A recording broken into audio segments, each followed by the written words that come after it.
Oke iya. Ayo, angel uripane nek. Maesuk rong urip soalnya.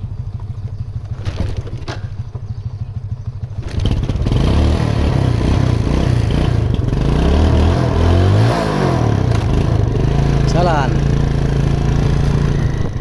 Let's go.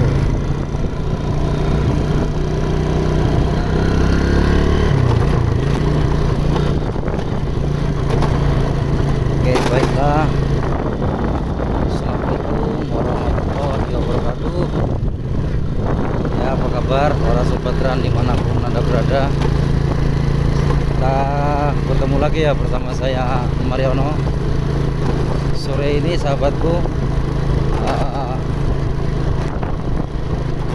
kita mau jalan lagi melihat kegiatan warga transmigrasi. Kali ini kita ditemani oleh tamu dari SP5 lama yang katanya ingin meliput kegiatan warga Trans SP6 ini. Kita mau rencana jalan lagi tempat di Bang Wasis.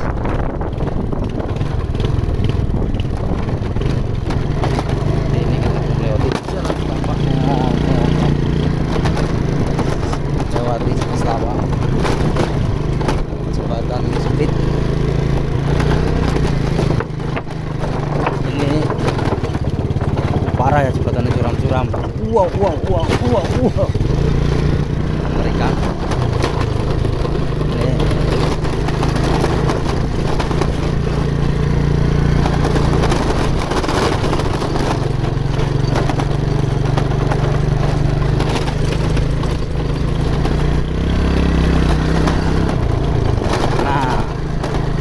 Ini salah satu jalur yang tidak favorit ya, karena hanya beberapa rumah dan penduduknya pun sudah banyak yang kosong.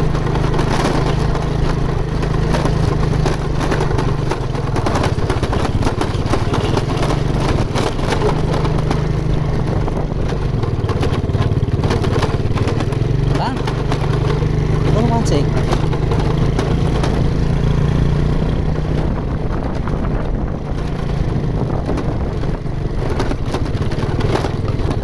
Pelatnas loh ini. Wah, sini ada wong latihan ternyata.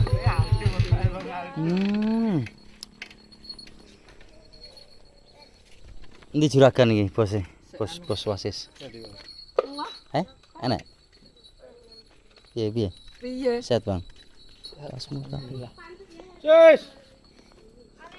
Aku sesuk melu bareng lah ya. Oh lah. Tenane lah. Barengan 5. Nah, jadi ini sambil latihan ini teman-teman Sobat Tran, tuh pada latihan sambil latihan. Bareng besok saya mau tampil, mau ikutan katanya masih boleh. Dan ini Mas Gavin.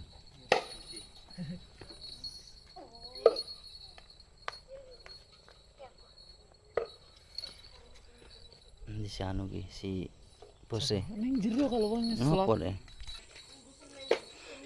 Dan kita sampai lagi di persawahannya Pak Wasis yang kemarin mendapatkan banyak apresiasi, katanya sawahnya bagus. Nah, ini kita kembali lagi jadinya. Sebenarnya mau berkunjung ke ujung sana, yang di sana ada tenaga pekerja Pak Wasis yang sedang nanam, tapi sudah beristirahat karena wis sore ini ya. Karena wis sore. Ramai banget ini di sini. Kita kedatangan YouTuber dari SP5 ini, Pak D Tumilan. Sama-sama belajar. Ya, Pak D Pokoknya Tumilan. bangga semangat. Iku pawene lho. Pawene mulai kok ndi? Kok Ahmad Yani. Alhamdulillah ini dapat lagi Pak Wasis ini tanggapan ya dari Kuda Lumping. Lagi berindung.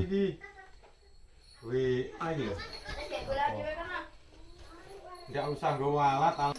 Anggaran 3.000 engko tak gabung karo Reo. Jadi Sobat Tran sudah ada kesepakatan kayaknya ini dari perundingannya. Ya, alhamdulillah kayaknya sudah putus ada 2 atau 3 tempat show ke depannya nanti. Oke, sekarang kita mau ke kebun. Pikir pada tanggul udah enak pada. Wasis rara ini tenan wasis. Uri kono lho dikit. Ya lumut. Nanti sadimen.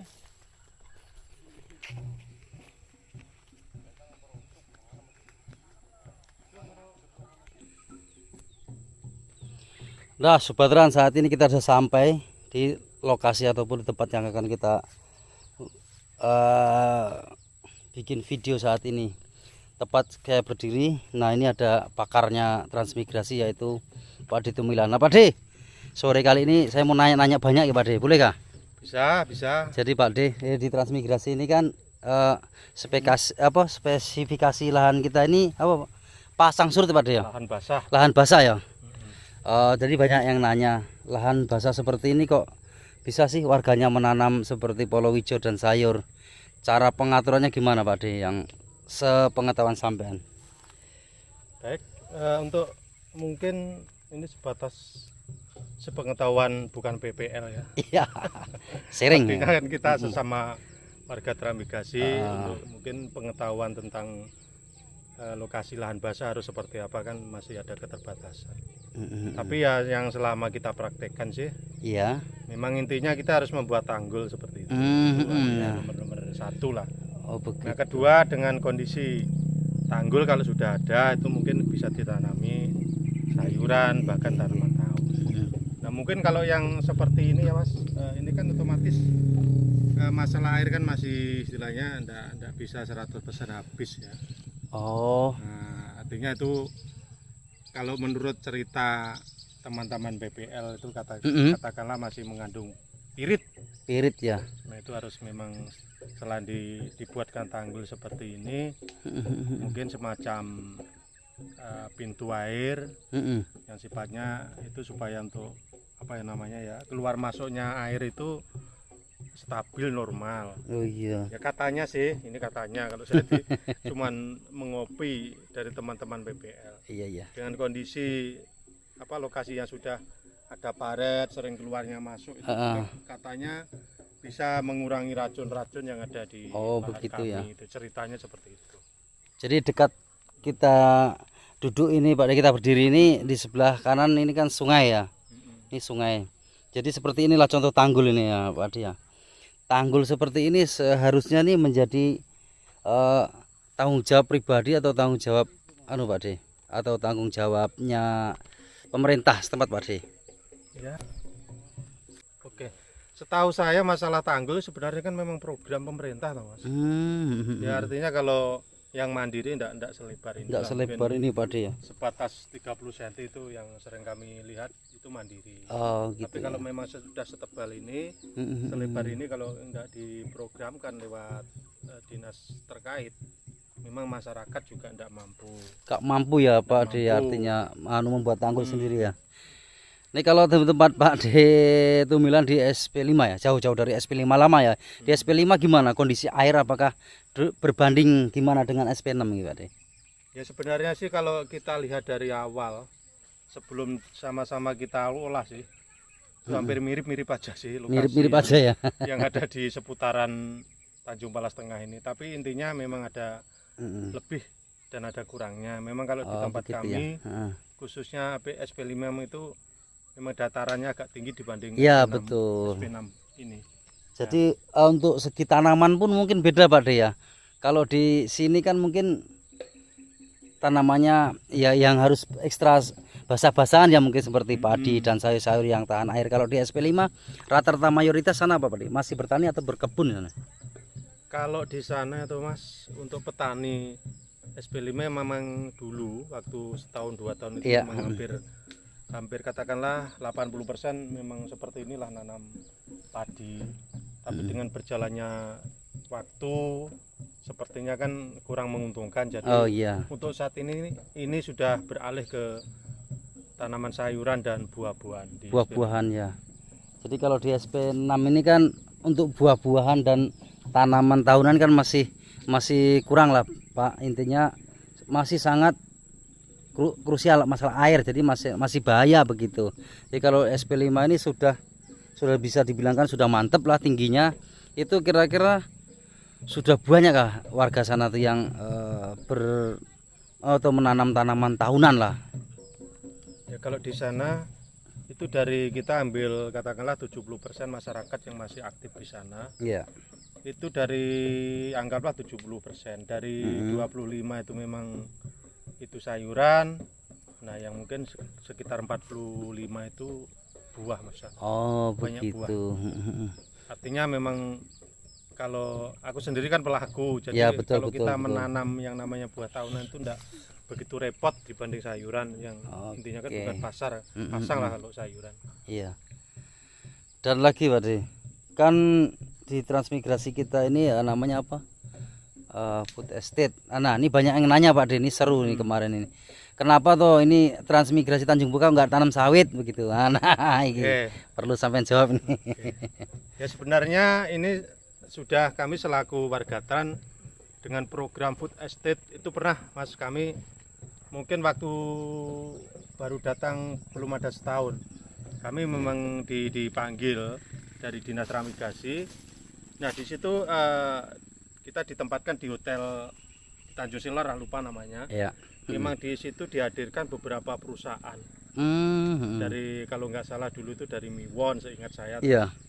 Pokoknya kalau ndak 5 perusahaan. 5 perusahaan ya. Yang intinya memang mereka awalnya sih rencananya mau tanam modal lah di lokasi transmigrasi. Oh ya, gitu-gitu yang ya. memang dibahasakan dari pemerintah daerah itu kan memang untuk daerah kita kan food estate. Betul. Tapi dengan berjalannya waktu kayaknya itu kalau kami lihat sampai sekarang ini masih sebatas uji coba. Jadi belum ada yang perusahaan inti memang betul-betul masuk yang serius ya, di wilayah transmigrasi. Sebenarnya kami sebagai atau pelaku warga transmigrasi itu setelah waktu itu pulang dari sosialisasi yang memang dihadiri beberapa perusahaan, itu mengharap mungkin salah satu perusahaan memang serius lah. Serius ya begitu untuk ya. menangani wilayah transmigrasi yang memang pada saatnya memang masyarakat itu betul-betul perlu dengan ada pendampingan perusahaan ya Pak Dia. Seperti itu kalau masalah food estate. Nah, kembali kalau masalah informasi sawit, aku pernah juga menyampaikan itu lewat DPR yang khususnya dapil kita lah, dapil 3. Ya, dapil 3 ya. Artinya saya cuma menyampaikan kira-kira program yang awalnya di lokasi transmigrasi itu food estate ya, itu bisa enggak Pak dirubah menjadi perkebunan inti ya. Nah, perkebunan inti. Nah, artinya mereka itu ada satu jawaban yang memang menurut saya itu proses, Mas. Artinya ya enggak semudah mengalihkan dari lahan yang memang diperuntukkan untuk pangan ke perkebunan itu sepertinya enggak segampang ceritanya. Jadi begitu ya. Berarti intinya dari HP-nya hak guna penebangan hutan ini fungsinya memang untuk food estate. Untuk mengalihkan menjadi perkebunan memang susah proses begitu. Iya, paham. Jadi intinya masalah perizinan juga mungkin juga kondisi ya. Mungkin kalau seperti lahan kita nih ya Pak D kan pasang surut. Pokoknya kegiatannya hanya pasang dan surut. Jadi mungkin tentunya pastinya kan ini daerahnya kepulauan, pulau-pulau. Jadi mungkin kalau di sekitar sawit pun banyak makan biaya mungkin Pak. Ya kalau memang kami lihat, aku juga artinya pernah menghadap sendiri dari karyawan CSL yang CSL perusahaan sawit ya. Perusahaan yang di sekitar kita lah di daerah Bulungan. Itu pernah di lahan 2 kami dan 2 kita itu pernah survei. Aku juga mendampingi sampai lokasi. Memang secara geografi untuk lokasi itu sebenarnya mantap. Sudah pernah ya dicek ya? Ya sudah. Terus kendalanya? Ya, jadi hitungan mereka itu dengan kondisi perjalanan jauh, dengan itu nanti tidak, artinya kan tidak bisa dilalui langsung darat kan. Begitu. Itu memang hitung-hitungan mereka itu masih belum bisa mengatakan bisa berhasil apa enggaknya. Tapi kalau diyakinkan kalau untuk tanaman sawit pasti suburnya di daerah banyak air gitu loh Mas. Suburnya subur ya Pak D. Cuma ya masih banyak perhitungan ya. Mungkin biaya operasional setelah nanti panen kira-kira bisa masuk apa enggak, seperti itu sih Oh, mungkin iya, dari iya. perusahaan sana hitungnya. Oke Pak D, ini sambil diselingi sedikit ya. Jadi nanti ya Sobat Trans, jika kalian menonton video ini jangan lupa tetap terus dukung video kami ini, terutama videonya dari Pak D Tumilan dengan apa nomor channel Pak D? Silahkan sampean promosikan sendiri di channel saya nanti. Siapa tahu ada yang nyantol. Oke. Ya mungkin kalau masalah channel saya baru berapa persennya sih teman-teman YouTuber di Indonesia Iya. lah khususnya.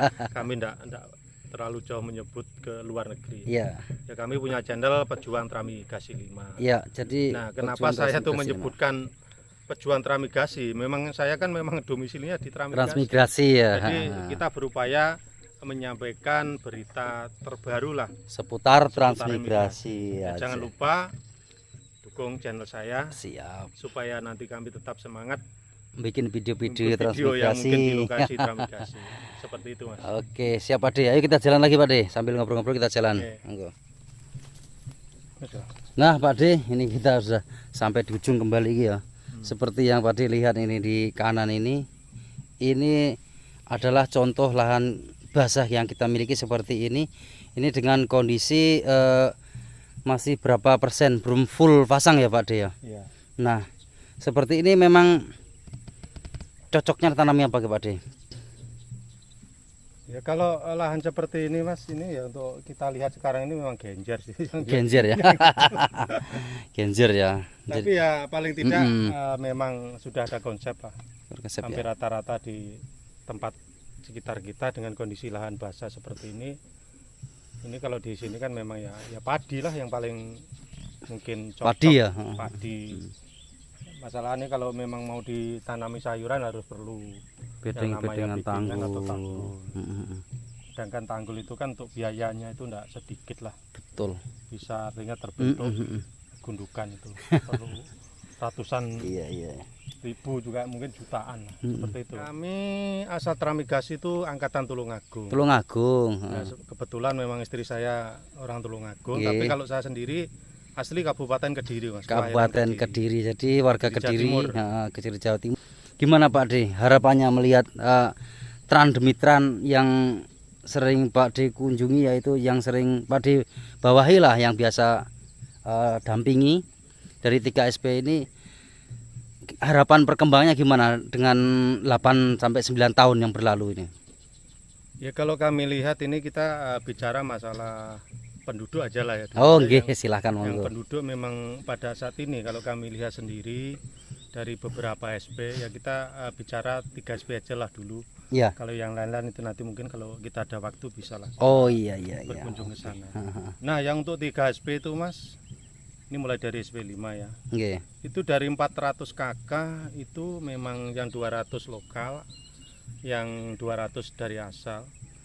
Itu mungkin untuk SP 5 untuk saat ini tinggal mungkin kurang lebihnya 150 dari 400 KK. Dari 400 tadi ya. Nah, sebenarnya kita sebagai warga Tran prihatin dengan kondisi teman-teman kita yang memang saat itu semangat untuk mengikuti Tramigasi sampai di sini dengan artinya keburu mungkin emosional karena dasar nggak kerasan akhirnya dia nyalahkan situasi. artinya tidak bisa menyesuaikan situasi, dia pulang ke Jawa. Itu seperti itu kalau SP5 ya, mungkin untuk 5A ya kurang lebih seperti itu. SP6 apalagi ya mungkin mirip-mirip dari beberapa SP yang memang saat ini sudah hampir berjalan 8 sampai 10 tahun. 10 tahun ya. Seperti itu kondisi masyarakat. Jadi memang beberapa tahun yang lalu Mas, ini sekitar 2 tahun kita itu dari teman-teman itu ada sih istilahnya dorongan, semangat. Artinya saya tidak berani mendahului lah. Artinya teman-teman itu punya usulan. Salah satu usulan adalah pemekaran wilayah. Oh, mantap sekali. Pemekaran wilayah. Oh iya. Nah, kebetulan untuk Salim Batu sendiri dari tokoh masyarakat Salim Batu sebelum saya itu istilahnya membuat semacam panitia pemekaran, kami sudah sowan ke tokoh masyarakat Salim Batu. Artinya bagaimana supaya di 3 UPT itu untuk memekarkan supaya jadi desa sendiri. Syukur alhamdulillah mereka tuh merestui, Mas. Oh iya iya, jadi rencananya berarti Pecahan Salim Batu itu SP5, SP5, SP6 tempat saya ini ya? Betul. Alhamdulillah sekali. Jadi rencana sudah ada Pak, dia tinggal pelaksanaan mungkin ya. Jadi kemarin itu 2 tahun berjalan kita pengajuan proposal pemekaran ini, itu sudah kami proses, sudah dirapatkan di DPR kami sendiri yang mengikuti, karena kami di posisi panitia pemekaran, saya ketuanya, Mas. Oh, ketuanya jangan betul sekali. Jadi seperti itu berjalan setelah kita pertama membuat dokumentasi itu kan dari mungkin dokumentasi yang peta wilayah itu harus ada, terus monografi masing-masing SP. Nah, monografi itu intinya kan semua kegiatan atau organisasi yang ada di masing-masing UPT itu harus terdaftar di situ. Nah, setelah ada itu kita jilid, kita rangkum, kita setorkan. Itu pun tidak segampang itu, Mas, masih bolak-balik kita benahi. Nah, syukur alhamdulillah pas kemarin tuh pas ada warga kami yang meninggal tuh tanggal berapa itu? 10 November pas hari pahlawan. Itu terakhir proposal kita itu sudah fix, kita kita kasihkan ke PMD. PMD itu yang memang dinas yang menaungi masalah desa. Ya mudah-mudahan harapan kami sih masyarakat senantiasa sambil sama-sama berdoa, semoga apa yang kami lakukan bersama teman-teman untuk rencana pemekaran terrealisasi, direstui pemerintah pusat seperti itu untuk masalah pemekaran. Nah, ini karena kita bertamu di kebun ya, nggak ada minum seperti ini, kita santai pada ya. Nah, ini yang baru-baru ini kan masyarakat ini kan seneng Pak ya atas termasuk usulan termasuk daripada pekerjaan ataupun yang sampean tangani ini sudah berhasil lah, seperti yang dulu itu seperti semenisasi, termasuk jembatan tower sekarang ini yang baru-baru ini kan listrik akan masuk ya Pak ya. Nah, listrik ini seperti di sana itu ya kita lihat ada tiang kan. Nah, ini sebenarnya diusulkan atau memang program ini Pak? Ya sebenarnya sih kalau kita mengacu, artinya itu kan pemerintah lah yang memang punya kebijakan. Iya, betul. Nah, ini kami sering mendengar peribahasa, artinya kan memang kita ndak bisa sih namanya BIM salah BIM. Iya, betul sekali. Jadi harus ada kan ndak mungkin. Artinya selain itu program, betul itu program, tapi kita tetap dari bawah tuh nyongsong, artinya tuh apa ya, mendongkrak, nyambut ya. Nah, menyambut itu memang sering kami lakukan. Bahasa Jawanya diogrok-ogrok. Nah, betul. Nah, jadi gitu. Memang dengan dasar itu sering juga ada masyarakat yang mengatakan walaupun itu tidak diusulkan, kalau masalah listrik itu akan datang sendiri. Itu bahasa mereka, kami persilahkan, aku tidak sakit hati. Tapi intinya kami secara hati nurani bersama teman-teman RT di sini selalu mengusulkan apa yang memang diperlukan di lokasi transmigrasi. Kami kalau di istilahnya diklaim orang lain, enggak sakit hati, silakan. Iya, semoga. Kita niatnya kan ibadah. Lego ya Pak. Silakan. Tapi intinya harapan kami masyarakat sih juga dengan adanya listrik masuk ini memang enggak semudah sih. Apapun memang, walaupun itu katakanlah program pemerintah, ya marilah kita dukung itu. Kita sambut dengan semangat supaya kedepannya kalau ada program lain pemerintah itu bahasanya enggak kapok ya, masuk dan masuk lagi. Jadi nanti sampai kapan sih program-program seperti ini nanti apakah kita ini memohon terus? Sekarang kan otomatis kalau kita ini kan desa juga belum. Wilayahnya masih RT, kan masih nginduk sama Salim Batu. Kira-kira plus minusnya apa sih kalau kita masih ngikut nginduk ibaratnya? Kan kita sudah ekstran ya Pak D, harusnya sudah bisa mekar secepatnya gitu. Jadi plus minusnya kalau masih nginduk apa ya Pak D? Nah, kalau plusnya itu secara otomatis kalau kita masih nginduk minyak ya, Itu kerugian kita itu masalah pembangunan, kita tidak bisa 100%. Karena secara otomatis itu anggaran DD yang dari desa itu dengan luasan wilayah Salim Batu yang mungkin lebih itu puluhan ribu hektar. Sangat luas ya. Nah, itu dengan kondisi dana yang mungkin dianggarkan di desa itu sangat sedikit, jadi kami dari yang sering juga ikut istilahnya memprogramkan ke SP itu selalu kita sampaikan ya, mungkin yang nyangkut misalnya kita mengajukan beberapa item masalah jembatan, jalan dan lain-lain itu mungkin 2 tahun sekali mungkin yang nyangkut mungkin PAUD, jembatan kecil-kecilan ya, kita paham aja lah dengan luasan desa seperti itu. Kalau itu artinya kerugian kita kalau tidak cepat mekar. Nah, plusnya ya untungnya kita sebagai masih menginduk desa itu memang aparat yang ada di sini itu tidak begitu repot. Begitu. Artinya tidak begitu repot secara berpikir bagaimana masyarakat ini kita melayani masyarakat masalah mungkin pembuatan KK, KTP, mungkin kesehatan dan lain-lain. Itu memang kita serahkan ke Indo. Itu artinya keuntungan kita sebelum kita mekar itu loh. Iya, betul sekali. Jadi Pak Ade ini sangat terang sekali jadi keadaan kita ini setelah bertanya langsung kepada pakarnya. Jadi Pak Ade Tumilan ini selain daripada tokoh masyarakat juga ternyata RT ya. Betul. Sekarang ini RT, YouTuber juga komplit, kebun petani semua. Enggak jualan Pak Ade? Enggak. Berkebun sama ternak. Berkebun sama ternak sapi ya, Bu? Sapi ya. Jadi perlu kami sampaikan Mas, gaji RT kan 750. Iya. Dengan saya itu semangat membuat konten, mungkin ya hitung sendirilah gaji saya itu mungkin untuk beli pulsa, untuk beli data, karena kami semangat pengen menjalin silaturahmi dengan dulur-dulur yang ada di seluruh Indonesia. Tapi tidak masalah gaji saya RT habis untuk biaya YouTuber, tidak masalah. Kami kan demi masyarakat juga kita bikin channel ini. Ya, saya sendiri kan sudah ngerti sepak terjang Pak Ade ini di sini, sudah seperti memang berperan sekali seperti tokoh masyarakat ya. Kurang lebihnya sudah seperti lurah lah dikatakan di sini. Umpamanya Pak Ade, umpamanya umpamanya kita ini sudah mekar. Adakah banyak warga ini yang dorong Pak Ade maju lurah ini? Gimana? Aku sebenarnya kalau banyak artinya mendengar tuh ya kadang ketawa. Ya, termasuk saya sendiri kan. Ketawa tuh dengan kondisi saya memang untuk pendidikan itu sangat-sangat terbatas. Mungkin di SP kita ini banyak lah yang pendidikannya tinggi sampai mungkin lebih berpengalaman dan lain. Tapi niat saya ini terus terang kita sampaikan ke mungkin media lah, itu saksi media.